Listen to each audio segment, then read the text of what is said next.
സജു ദേവസ്യയുണ്ട്. സജു ദേവസ്യ, ഇപ്പോൾ അതുൽ പിള്ളൈ നമ്മളോട് പറഞ്ഞതനുസരിച്ച് കപ്പൽ മുങ്ങിത്തുടങ്ങിയിരിക്കുന്നു എന്നുള്ളതാണ്. ആ കപ്പൽ പൂർണ്ണമായും ഉപേക്ഷിച്ച് നാവികരെ ഇപ്പോൾ INS സുജാതയിലേക്ക് വളരെ സാഹസികമായി തന്നെ രക്ഷിച്ചെടുത്തിട്ടുണ്ട്. ആരുടെയും ജീവന് നഷ്ടം സംഭവിച്ചിട്ടില്ല. പക്ഷേ അല്പം ആശങ്കയുണ്ടാക്കുന്ന കാര്യം ഈ 400 കണ്ടെയ്നറുകളും കടലിൽ തന്നെ പോകും എന്നുള്ളതാണ്. അങ്ങനെ വന്നാൽ ഒരു പക്ഷേ അത് ഉണ്ടാക്കാവുന്ന പാരിസ്ഥിതിക പ്രശ്നമാണ് ഇപ്പോൾ നമ്മുടെ മുന്നിലുള്ള ഏറ്റവും പ്രധാനപ്പെട്ട പ്രശ്നം. കപ്പൽ മുങ്ങുകയാണ് അല്ലേ സജു? ഡോക്ടർ അരുൺ, ആദ്യം ഇതിന്റെ ഒരു സാങ്കേതിക കാര്യം വിശദീകരിക്കാം. അതായത് സാധാരണഗതിയിൽ ഇങ്ങനെ അപകടത്തിൽപ്പെട്ട് 25 ഡിഗ്രിയിൽ കൂടുതൽ അങ്ങനെ ചെരിയുന്ന ഘട്ടം, അങ്ങനെ കൂടുതൽ ചെരിവ് ഒരു ഭാഗത്തേക്ക് ചെരിഞ്ഞ് ഭാഗികമായി മുങ്ങിത്തുടങ്ങിയാൽ സാധാരണഗതിയിൽ ചെയ്യുക അതിൻ്റെ ഉള്ളിൽ ക്യാപ്റ്റനും 1-2 ജീവനക്കാരും തുടർന്നതിന് ശേഷം ടോയിങ് അസിസ്റ്റൻസ് തേടുക എന്നതാണ്. എന്താണ് ആ അസിസ്റ്റൻസ് എന്ന് വെച്ചാൽ a ship or boat or vehicle is being pulled by another vessel or vehicle എന്നാണ്. എന്ന് വെച്ചാൽ മറ്റൊരു വെസൽ ആ സ്ഥലത്ത് കൊണ്ടുവന്ന് വലിച്ചുയർത്തി നീക്കുക എന്നതായിരുന്നു സാധ്യമായ ഒരു കാര്യം. ഇനി അത് നടക്കില്ല എന്നതാണ്. അത് ഏതാണ്ട് അതിൻ്റെ ഒരു സിംഹഭാഗവും മുങ്ങി തുടങ്ങി കഴിഞ്ഞിരിക്കുന്നു. അതായത് മുങ്ങി. ഇനിയിപ്പോൾ ആ കപ്പൽ അബാൻഡൻ ചെയ്യുക എന്നതല്ലാതെ മറ്റ് പ്രായോഗിക മാർഗ്ഗങ്ങളില്ല.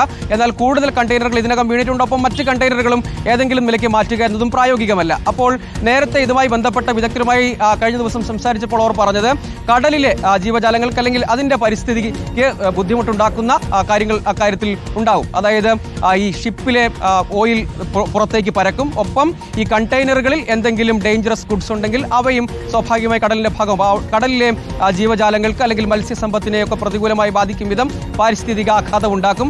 ആ ആഘാതം കുറയ്ക്കാനുള്ള കാര്യം, അതായത് നേരത്തെ ഡിഫൻസ് PRO സൂചിപ്പിച്ചു, കോസ്റ്റ് ഗാർഡിന്റെ ഷിപ്പ് അങ്ങോട്ടേക്ക് ഈ പൊല്യൂഷൻ അസിസ്റ്റൻസ് ഒക്കെയുള്ള സംവിധാനവുമായാണ് പുറപ്പെട്ടിരിക്കുന്നത്. അപ്പോൾ സ്വാഭാവികമായി അവിടെ എന്തെല്ലാം കാര്യങ്ങൾ ചെയ്യാൻ കഴിയുമെന്ന് നേരത്തെ തന്നെ നിരീക്ഷിക്കപ്പെട്ടിട്ടുള്ളതാണ്.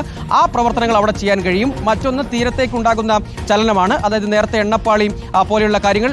സാധാരണഗതിയിൽ കണ്ടെയ്നറുകൾ മുങ്ങിപ്പോകാം, പക്ഷേ അവയ്ക്കുള്ളിലുള്ള ഗുഡ്സ് ഒരുപക്ഷെ പുറത്തേക്ക് വന്നാൽ അത് ഒഴുകി നീങ്ങാം. ഇതാണ് അതിൻ്റെ ഒരു സാധ്യത.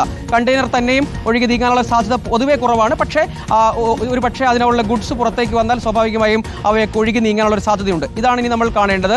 കടലിനകത്തുള്ള മത്സ്യസമ്പത്തിന് അല്ലെങ്കിൽ കടലിൻ്റെ പാരിസ്ഥിതികമായ ഘടനയ്ക്ക് ഉണ്ടാക്കുന്ന ആഘാതം ഒരു പ്രധാനപ്പെട്ട കാര്യം. അതാണ് ഏറ്റവും പ്രധാനമെന്നാണ് ഈ കാര്യത്തിൽ വിദഗ്ധർ ഉൾപ്പെടെ അഭിപ്രായപ്പെടുന്നത്. നേരത്തെ പെസോയുടെ അടക്കം ആളുകൾ പറഞ്ഞത് ആ നിലയ്ക്കാണ് ഇതിന് ബുദ്ധിമുട്ടുണ്ടാക്കുക. പക്ഷേ അതിലെന്തെല്ലാം കാര്യങ്ങൾ അവിടെ ചെയ്യാൻ കഴിയും എന്നത് സംബന്ധിച്ച് പെസോയുടെ അടക്കം നിർദ്ദേശങ്ങളുണ്ട്.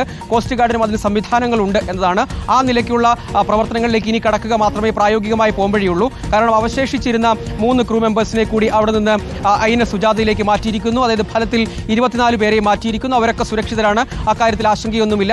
ആ കപ്പൽ ഇനി വലിച്ചു നീക്കി തീരത്തേക്ക് കൊണ്ടുവരിക അല്ലെങ്കിൽ പോർട്ടിലേക്ക് കൊണ്ടുവരിക എന്നത് ഇനിയിപ്പോൾ പ്രായോഗികമായ ഒരു കാര്യമല്ല. അത്തരം ഒരു സാധ്യത ഇനിയിപ്പോൾ വളരെ തുച്ഛമാണ് എന്നതാണ് അതിലൊരു പ്രധാനപ്പെട്ട കാര്യമായി പറയേണ്ടത്. കാരണം അതിൻ്റെ നിയന്ത്രണം എന്നത് ഏതെങ്കിലും നിലയ്ക്ക് ഇനി സാധ്യമാവുകയില്ല.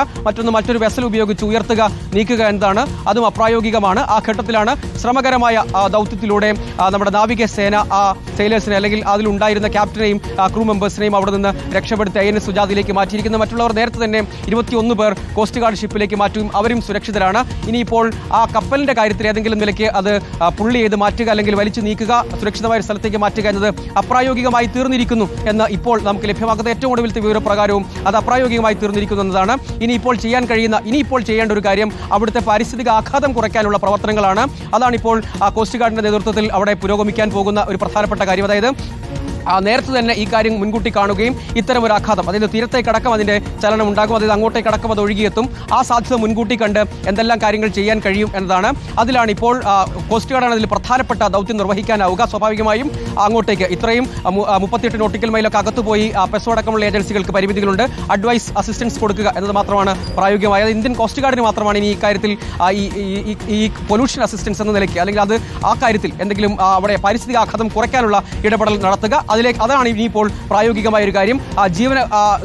അതിലുണ്ടായിരുന്ന ജീവനക്കാരെ എല്ലാവരെയും സുരക്ഷിതരാക്കി, ആർക്കും ഒരു ആരോഗ്യ പ്രശ്നങ്ങളുമില്ല, ഒരു ജീവനഷ്ടമുണ്ടാവുക എന്നത് പൂർണ്ണമായും ഒഴിവാക്കാനായി ആർക്കും ഏതെങ്കിലും നിലയ്ക്ക് ബുദ്ധിമുട്ടുണ്ടായിട്ടില്ല. അത് സുരക്ഷിതമാണ്. ഇനിയിപ്പോൾ ആ കപ്പലും കണ്ടെയ്നറും അബാൻഡൻ ചെയ്യുക അല്ലെങ്കിൽ ഉപേക്ഷിക്കുക, അക്കാര്യം ഇനി ഏതെങ്കിലും നിലയ്ക്ക് അത് രക്ഷപ്പെടുത്തിയെടുക്കുക, മാറ്റുക, ഒപ്പം അവിടുത്തെ പാരിസ്ഥിതിക ആഘാതം കുറയ്ക്കുക എന്നതാണ് ചെയ്യാൻ കഴിയുന്ന കാര്യം. 2 തരത്തിലാണ്. ഒന്ന്, നഷ്ടം എന്നതിനപ്പുറത്തേക്ക് അവിടുത്തെ പരിസ്ഥിതി ആഘാതം കുറയ്ക്കുക എന്നതും പ്രധാനമാണല്ലോ.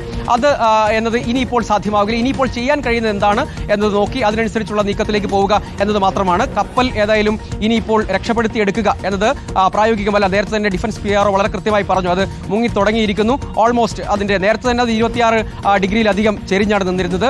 അത് കൂടുതൽ മുങ്ങി തുടങ്ങുന്നു. അത് ഏതാണ്ട് പൂർണ്ണമായും ഇനിയിപ്പോൾ രക്ഷപ്പെടുത്തിയെടുക്കുക, കപ്പൽ രക്ഷപ്പെടുത്തിയെടുക്കുക പ്രായോഗികം. മറ്റൊന്ന് വളരെ റഫാണ്, എന്ന് വെച്ചാൽ കടൽ വളരെ പ്രക്ഷുബ്ധമാണ്. അത്തരം ഘട്ടങ്ങളിൽ ഇത്തരം ദൗത്യം കൂടുതൽ ശ്രമകരവും ദുഷ്കരവുമാകുന്ന ഒരു സാഹചര്യമുണ്ട്.